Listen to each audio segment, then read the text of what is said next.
நம்ம சேனலில் வீடியோ போட்டோடனே உங்களுக்கு மெசேஜ் வரணும் அப்படின்னு நீங்கள் நினச்சிங்கன்னா ரைட் சைடில் இருக்கிற ரெட் கலர் சப்ஸ்கிரைப் பட்டனை ப்ரெஸ் பண்ணிக்கோங்க. அப்படியே பக்கத்தில் ஒரு பெல் சிம்பிள் வரும், அதே கிளிக் பண்ணிட்டீங்கன்னா உங்களுக்கு மெசேஜ் தவறாமல் வரும். சரி, வாங்க வீடியோக்குள்ளே போகலாம். என்னோடய பேர் தனம். எனக்கு திருமணமாகி 3 வருஷம் ஆகுது. இது வரைக்கும் எங்கள் வீட்டில் ஒரு புழு பூச்சி கூட விளையாடுறதுக்கு ஆள் இல்லை. எங்களுக்கு 3 வருஷமாக குழந்தை இல்லாததை நினச்சி நாங்கள் ஏங்காத நாளே இல்லை. இறுதியாக ஒரு டாக்டர்கிட்ட செக்கப்புக்கு போனோம். அங்கே எங்களை செக் பண்ண டாக்டர்ஸ் எங்களுக்கு ஐவிஎஃப் சிகிச்சை தான் சரியாக இருக்குன்னு சொல்லி ரிப்போர்ட்டை கொடுத்துட்டு, நீங்கள் ஐவிஎஃப் சிகிச்சை எடுத்துக்கிறீங்களான்னு சொல்லி கேட்டார். நாங்கள் யோசிச்சுட்டு சொல்கிறோன்னு சொல்லி ஹாஸ்பிட்டலை விட்டு வெளியில் வந்துட்டோம். ஐவிஎஃப் சிகிச்சை கண்டிப்பாக சக்ஸஸ் ஆகும்னு சொல்லி எல்லாருக்குமே தெரியும். எங்களுக்கும் அந்த நம்பிக்கை இருந்துச்சு. ஆனால் அதுக்கு தகுந்தா போல் எங்ககிட்ட அவ்வளோ பணம் இல்லை.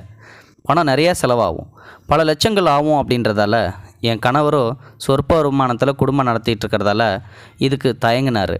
அவர் ஒரு முடிவெடுத்தார். இறுதியாக நான் வெளிநாடு போகிறேன், போயிட்டு அங்கே நிறைய சம்பாதிச்சுட்டு வரேன், வந்ததுக்கப்புறம் கண்டிப்பாக நம்ம ஐவிஎஸ் சிகிச்சை எடுத்துக்கலாம், ஒரு குழந்தைய பெற்றுக்கலாம் அப்படின்னு சொன்னார்.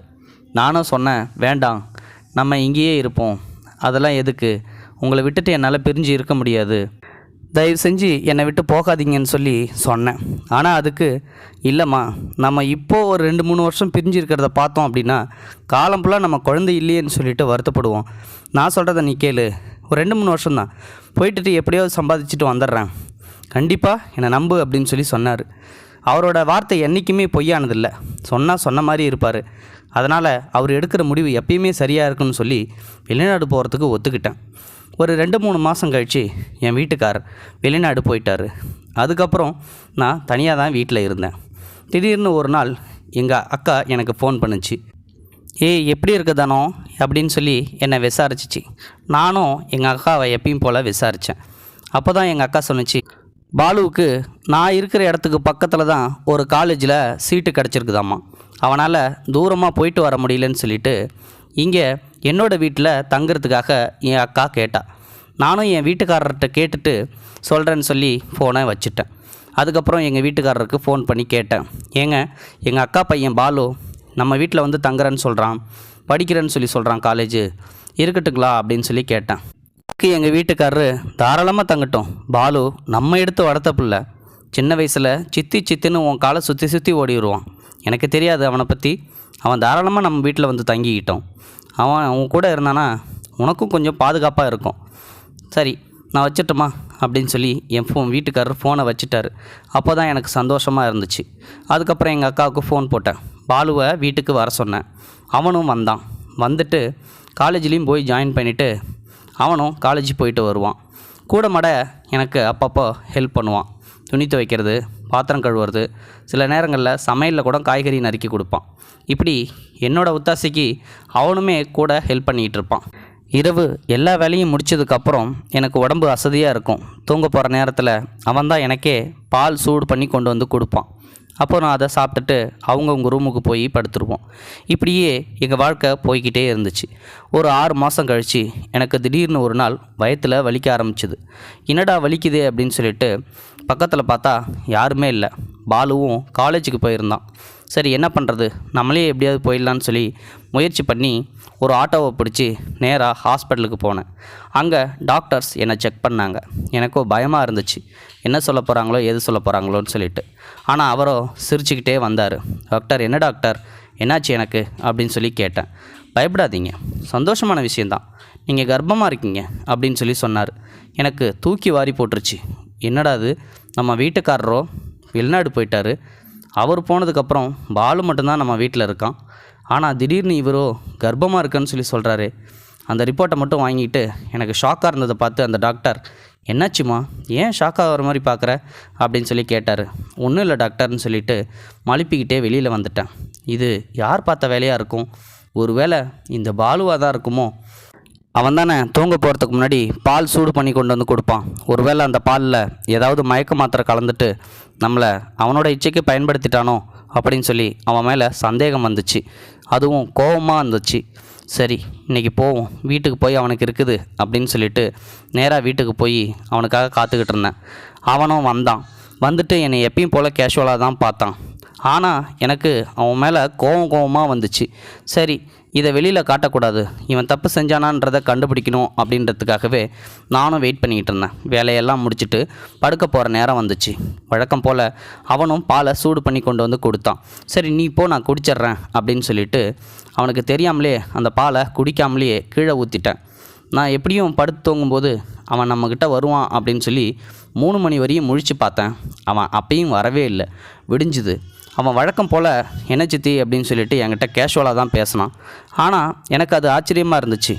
ஒருவேளை இவன் நம்மளை கண்டுபிடிச்சிட்டானோ அப்படின்னு சொல்லிட்டு தான் அன்றைக்கி நான் அவனை விட்டுட்டேன்.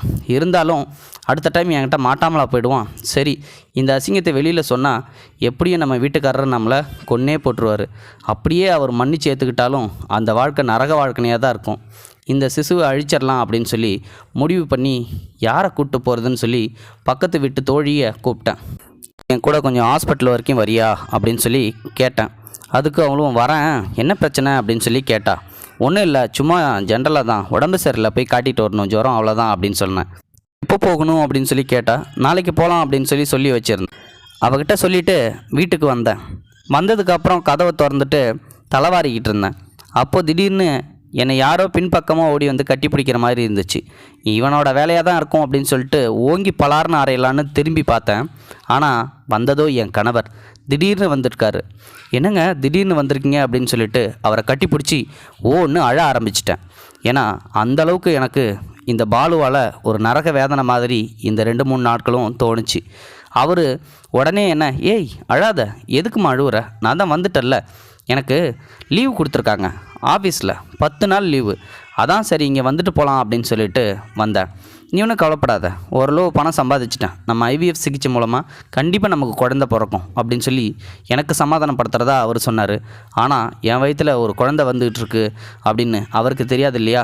அவருக்கு துரோகம் பண்ணதை நினச்சி எனக்கு ரொம்ப அழுகையாக வந்துச்சு. ஆனால் நான் துரோகம் பண்ணலையே, இன்னொருத்தன் தானே பண்ணான், என்ன பண்ணுறது அப்படின்னு சொல்லி யோசிச்சுக்கிட்டே இருந்தேன். சரி, மறுநாள் விடிஞ்சுது. என் தோழியும் கூப்பிட்டா. இன்றைக்கி வேண்டாம், எனக்கு உடம்பு சரியாக இருக்குது, போக வேணான்னு சொல்லி அவளை எப்படியோ சமாளிச்சிட்டேன். ஆனாலும் என் வீட்டுக்காரர் இருக்கும்போது ஹாஸ்பிட்டலுக்கு போனால், அதுவும் தனியாக போனால் நல்லாவா இருக்கும், கண்டிப்பாக எங்கே எதுன்னு சொல்லி என்னை கேட்பார். அவருக்கு நான் என்ன பதில் சொல்கிறது? அதனால் திருன்னு முழிச்சிக்கிட்டே அந்த ரிப்போர்ட்டை வச்சு அழுதுகிட்டே இருந்தேன். என் அக்கா பையன் பாலு உள்ளே நுழைஞ்சான். சித்தி, என்ன சித்தி, என்ன இது ரிப்போர்ட்டு, ஏன் அழுதுகிட்டே இருக்கீங்க, ஏன் சித்தி என் கூட சரியாக பேசக்கூட மாட்டேன்றீங்க, எப்போ பார்த்தாலும் என்னை அவாய்ட் பண்ணிகிட்டே இருக்கீங்க, நான் ஏதாவது தப்பு பண்ணிட்டேனா சித்தி அப்படின்னு சொல்லி கேட்டான். எனக்கு வந்துச்சு கோவம். ஆமாண்டா, எல்லாத்துக்கும் காரணமே நீதாண்டா அப்படின்னு சொல்லி அந்த ரிப்போர்ட்டை தூக்கி அவன் மூஞ்சிலே வீசினேன். அதை எடுத்து பார்த்துட்டு, என்ன சித்தி இதில் ப்ரெக்னென்ட்னு போட்டிருக்கு, அப்போ நீங்கள் ப்ரெக்னெண்ட்டாக இருக்கீங்களா அப்படின்னு சொல்லி கேட்டான். ஆமாண்டா, இதுக்கு காரணமே நீ தானே, நைட்டு தூங்கும்போது எனக்கு பாலில் ஏதோ மயக்க மருந்தை கலந்து கொடுத்துட்டு நீ பண்ண வேலை தானே இது, எனக்கு தெரியுண்டா அப்படின்னு சொல்லி ஓன்னு அழ ஆரம்பிச்சிட்டா. சத்தத்தை கேட்டு என் கணவர் ஓடி வந்தார். என்னாச்சு தானோ அப்படின்னு சொல்லி என்னை கேட்டார். நான் எல்லா விளக்கத்தையும் அவர்கிட்ட சொன்னேன். நீ ஒன்றும் கவலைப்படாத, இதுக்கு காரணம் கண்டிப்பாக சந்துருவாக இருக்க மாட்டான் அப்படின்னு என் வீட்டுக்காரரை எனக்கு சமாதானம் சொல்லிவிட்டு என் ரிப்போர்ட் எடுத்துக்கிட்டு நேராக ஹாஸ்பிட்டலுக்கு போனார். அவர் போயிட்டு வந்ததுக்கப்புறம் சிரிச்சுக்கிட்டே தான் வந்தார்.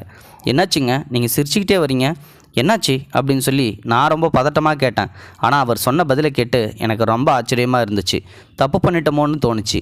அப்படி ஒரு பதிலை சொன்னார். என்னன்னா, அது என்னோடய ரிப்போர்ட்டே இல்லையாம்மா, என் பேரை கொண்ட இன்னொரு பொண்ணோட ரிப்போர்ட்டு. அந்த பொண்ணு பேரும் தனம் தானா, 2 பேருமே தனம்னு சொன்னதால் ரிப்போர்ட்டு மாறி வந்துருச்சு. அந்த டாக்டர் அது தெரியாமல் என் ரிப்போர்ட்டுன்னு நினச்சி என்னை கர்ப்பமாக இருக்காருன்னு சொல்லிட்டாரு. ரிப்போர்ட்டு கொடுத்து முடிச்சதுக்கப்புறம் என் பேர் கொண்ட பொண்ணுக்கிட்ட கர்ப்பமாக இல்லைன்னு சொன்ன உடனே அந்த பொண்ணு வேறு எங்கேயோ செக் பண்ணி பார்த்துட்டு கர்ப்பமாக இருக்குன்னு சொல்லிட்டு எங்கள் ஹாஸ்பிட்டலில் வந்து சத்தம் போட்டுச்சு. அதுக்கப்புறம் தான் எனக்கு விஷயம் தெரிஞ்சுது, நம்ம தான் ரிப்போர்ட்டை மாற்றி கொடுத்துட்ட மாட்டேங்குன்னு.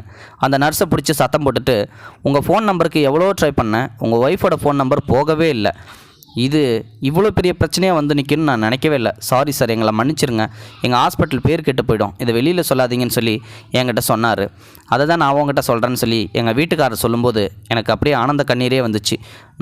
நம்ம தப்பு பண்ணலன்னு சொல்லிட்டு. ஒரு பக்கம் என் அக்கா பையனை நினச்சி எனக்கு ரொம்ப வருத்தமாக இருந்துச்சு. அவங்ககிட்ட போய் சாரி கேட்டேன். மன்னிச்சிரு பாலு, நான் உன்னை தப்பாக நினச்சிட்டேன், நீ அந்த மாதிரி பையன் இல்லை, மன்னிச்சிருன்னு சொல்லி. ஆனால் அவனும் கேட்காம இங்கே வீட்டை விட்டு வெளியில் போயிட்டான். போனதுக்கப்புறம் எங்கள் அக்கா அவங்கிட்ட என்னடா நடந்துச்சு, திடீர்னு ஏன் வந்துட்ட அப்படின்னு சொல்லி எவ்வளோ கேட்டவும் எனக்கு ஒன்றும் பிரச்சனை இல்லை, சும்மா தான் வந்தேன் அப்படின்னு சொல்லி மழுப்பிட்டான். அதுக்கப்புறம் ஊருக்கு எத்தனையோ டைமு ஃபங்க்ஷனு விழாக்கள்னு சொல்லிட்டு அக்கா வீட்டுக்கு போவேன். ஆனால் எங்கள் அக்கா பையன் என் கூட பேசவே இல்லை. நானும் என்னை மன்னிச்சிட்றான்னு சொல்லிட்டு அவன்கிட்ட கேட்கும்போதெல்லாம் வேண்டாம் விட்டுரு, நான் அந்த தப்பு பண்ணியிருப்பேனான்னு சொல்லிட்டு நீ ஒரு தடவை கூட யோசிக்கவே இல்லைல்ல, திடீர்னு என்னை பார்த்து அந்த ஒரு வார்த்தை கேட்டல, அது இன்னமும் என் மனசில் உறுத்திக்கிட்டு தான் இருக்குன்னு சொல்லிட்டு கடைசி வரைக்கும் என் கூட பேசவே இல்லை. இது போன்ற செய்திகளை உடனுக்குடன் நீங்கள் தெரிந்து கொள்ள மறக்காமல் எங்களுடைய சேனலை சப்ஸ்கிரைப் செய்யவும், கூடவே பக்கத்தில் வரும் பெல் ஐக்கானையும் கிளிக் செய்யவும்.